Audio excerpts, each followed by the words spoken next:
田島さんは今何をおっしゃいておりますか。あなた遅いで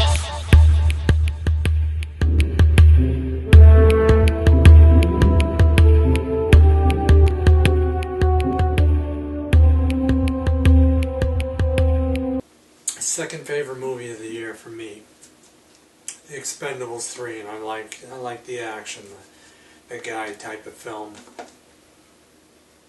Although I'm not so much into the action type of woman. Although I find the intelligent woman to be the biggest turn on, the one who's book smarts. But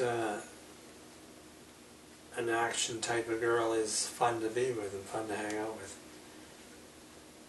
That being said, the girl that was used in Expendables 3 to join the crew, completely miserable. Did not think she just did not fit in at all well here. It was the only flaw in this film was her. This is a beautiful movie. I love the storyline. Stallone did an excellent job here. I like the fact that this is a trilogy. This is number 3. This is like it reminds me like the James Bond series that continues on. There is nothing about that I know of films about mercenary soldiers that it's the same crew over and over again go on these adventures. This works so well for me, and it works so well as the story progresses. It's just a band of mercenaries who are just taking on jobs for the American Central Intelligence Agency and doing somewhat well at it. I mean, it's not a clear-cut job. You send them in, you can expect a lot of things to blow up and a lot of people to die. As I said before, I like this being a series. I'm looking very much forward to number 4, and I heard that they're going to have a mercenary team of women hook up with these guys sometime in number 4. This is just a rumor I heard about 3 weeks ago. Don't know if it'll actually take place, if Stallone will go for that.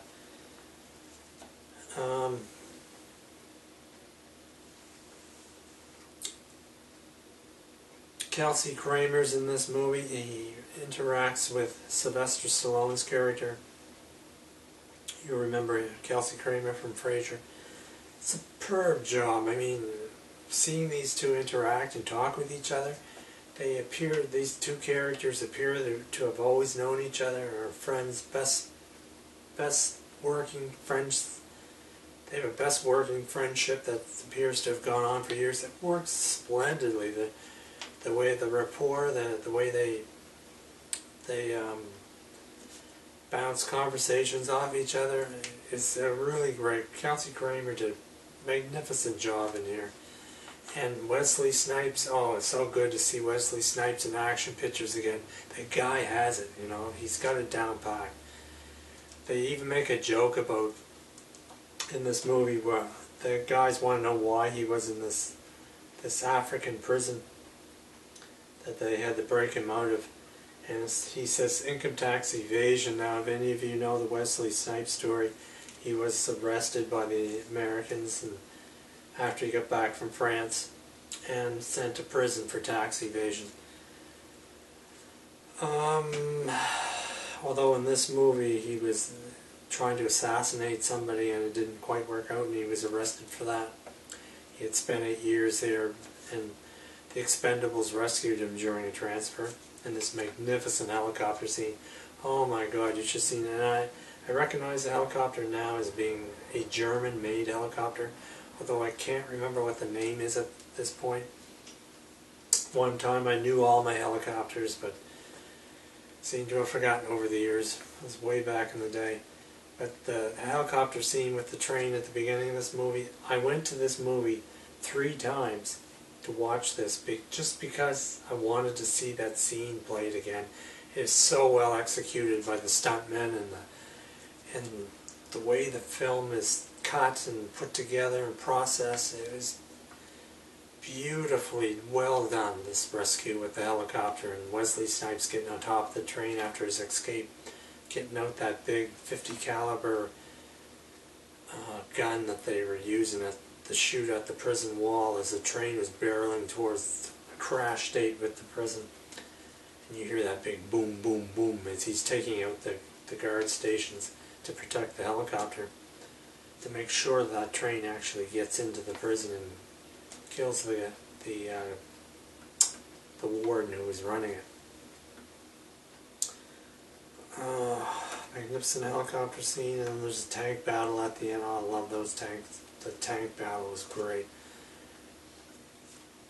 And Stallone looked so cool after he had dismissed his crew, and he was going down this elevator. I think it was Las Vegas. He was going down this escalator, and they were playing this background music. I think it was the Congos, Come With Me or something like that. It fit in so perfectly, and he looked so cool coming down there with the glasses on, smoking his cigar. Magnificent scene for this movie. It's powerful, and even though he's not doing anything, there's really nothing going on other than he's on his way to a meeting. It's just a powerful, powerful scene, and it shows the power of this man. I love that aircraft that they were using there. I can't remember the name of the aircraft. I don't think I've ever seen that one before. I'll have to look it up. Beautiful looking machine.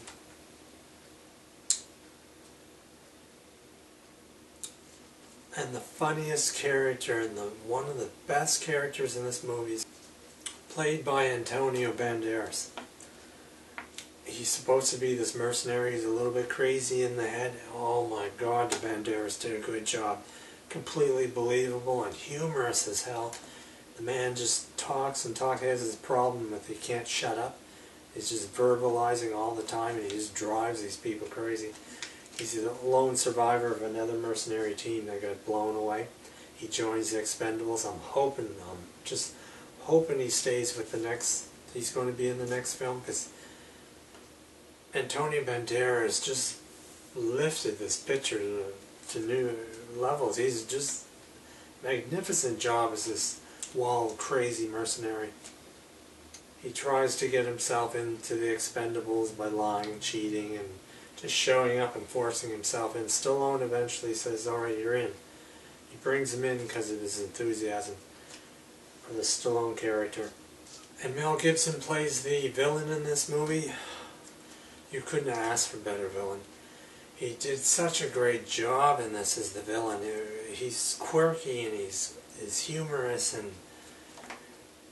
but he's arrogant and as deadly as could be, and it just came off perfectly. I was actually surprised that he did as well as he did, and he did a magnificent job in this movie. I was not expecting that at all. He fit there perfectly. Now, what is the film about? The film is about revenge. Apparently there were 22, my favorite number, 22 Expendables, this mercenary team, that's what they call themselves. And they're all gone now. There's only about 5 left. One of them gets almost fatally shot at the beginning of this, and he has to be sent to a hospital. But the others, Stallone's character realizes, I've got to get revenge on this former co-head of the expendable team, who had gone off on his own to do mass killings, murders. As Stallone's character said, he went dark. They accidentally find this guy in Africa trying to ship a bomb delivery, and they interfere with it. The Gibson character, the villain, is buying up rich paintings because they don't get x-rayed at the airport in order to smuggle weapons to a buyer. The Stallone character comes upon him by accident and knows that he wants to kill this guy, but the CIA wants him sent as to a war crimes tribunal. for the actions that he did. And Stallone's character wants to kill him outright for the crimes that he committed. He was one of the Expendables. Apparently there was a screw-up, and Stallone's character lost just about his entire team, or 3 members of the Expendables, trying to interfere and stop the Mel Gibson character from doing the evil acts, and that's when the split occurred. So Stallone's character wants revenge. But he doesn't want to lose, Stallone's character does not want to lose his team, these guys that have been with him for years and years and years, so he decides that they're going to be dismissed. He doesn't want them in on this revenge hit, and then he goes out and he finds these new guys, about early 20s I guess, a whole new team, because if they die he doesn't care. He's just going to pay them their wage, they keep their mouth shut, they do as they're told. If they die, then he's got no big loss here. He's really not expecting to come back because he knows what the Mel Gibson character can do, and the chances of him succeeding against him aren't great. So they proceed and then to commit a hit on him immediately upon seeing him and miss it. And then the CIA has to retrack him down while Stallone's character dismisses his longtime team, hires a new team. Banderas joins in, forces himself on the plane to join in, and off they go to capture the Mel Gibson character, which they do. They got the enemy there with them, but he's carrying a GPS device which leads his team to sabotage their efforts to arrest and send him to the War Tribunal, or War Crimes Tribunal. He escapes, but he captures Stallone's team and tries to capture Stallone's character, who shoots his way out. There's a terrific scene when Stallone's character is picked up at a lake, and he's got a gun hidden behind his back, and he just fires that weapon. They must have practiced this over and over again, because he fires that weapon almost to the point of it being like ballet. It's poetic, and it just captivates you to watch him fire this thing. This was another reason why I watched this movie 3 times, was for that scene also. Anyway, he now decides to go and rescue these guys, these young guys that are now captured because the mission went badly. That's when the Banderas character comes on the plane, forces himself to go with them, and then as they're taking off down the runway, they run into the other Expendables. They pick them up as well, and they run off to commit the mission. It's in an old destroyed building area. It used to be an airport apparently, and the reason why it's there is not just for set piece. The Mel Gibson bad guy wanted to blow the building up, and I guess it would be the only one that he could blow up in secret and kill them all at one time. But they get in there, and the computer guy with the technology stops the bombs from going off. So the Mel Gibson character has to send in a small infantry brigade with tanks and backup helicopters, and there's a horrific, magnificently done, well choreographed battle at the end, and then they take off. And then the final scene was so beautifully well done. They're in that bar that they like to hang out with, and they're chumming around, and they start playing on the jukebox this song by Neil Young, "Old Man Look at My Life." You remember that song? It fit in so beautifully with the ending of this movie, and then the new Expendables are up there arm in arm singing the song with Neil Young in the background singing it on the jukebox, and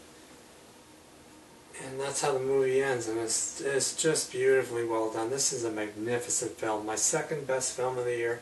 I highly recommend that. If you like action adventure, if you like to see great choreography with action adventures, great storyline, great plot, everything works well. The villain is magnificent. Oh, you'll enjoy Banderas' crazy quirkiness. It's great. But Stallone is at his peak, is always power. It's just powerhouse emanating from this man. Highly recommend this film. I've seen it 3 times. I'm looking forward to the DVD, and I would recommend it.